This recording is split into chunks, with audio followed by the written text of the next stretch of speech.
Hey, wouldn't it be great to rewind the clock back to our 20s when we were so full of life and had so much time on our hands? Now just look at me, older, fatter, and can't even last a full night without going to the toilet.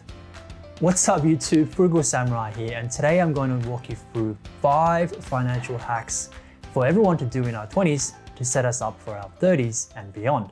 Make sure you stay to the end of the video as I'll give you a couple of bonus hacks to really amp it up. So number 1 is to develop a marketable skill. So your 20s should be focusing on what you're good at, not on making money. By this I mean you need to be thinking about your career, not just your job.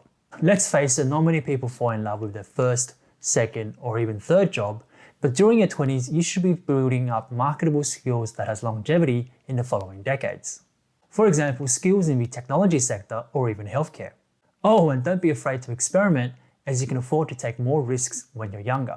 And this brings us to number 2, which is to build your income networks. In your 20s is the best time to start building those income sources because you have one thing that many people don't have, and that is time. So start by building up multiple sources of income, whether that be through your job, a side hustle or two, online business, or even just plain old investing. The beauty about starting off in your 20s is that you can compound over a longer time horizon, as well as affording to take on more risk as there is more time for your mistakes to recover.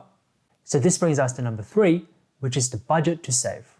If you are too uncomfortable about investing or have just started learning about investing, then at least get your current financial affairs in order.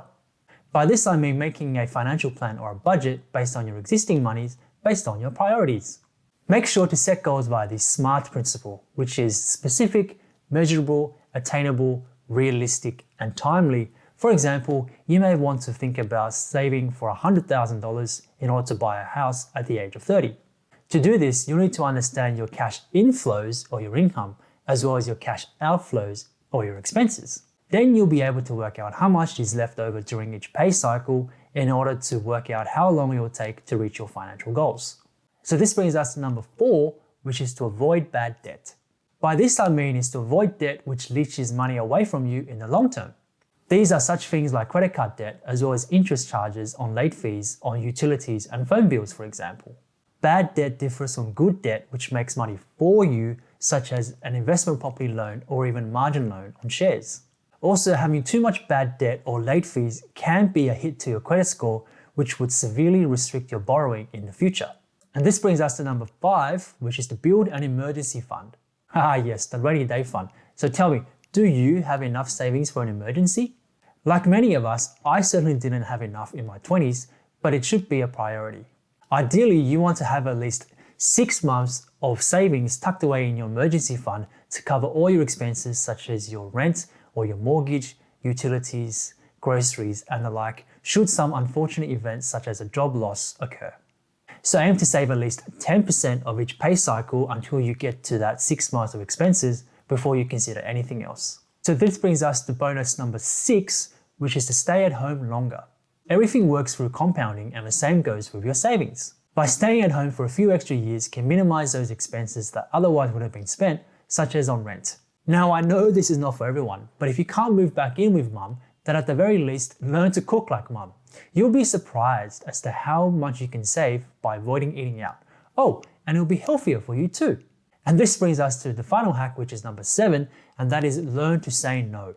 This means that you might say no to a purchase that you want, or to say no to friends who take up too much of your time, or even to say no to a job that's not working out.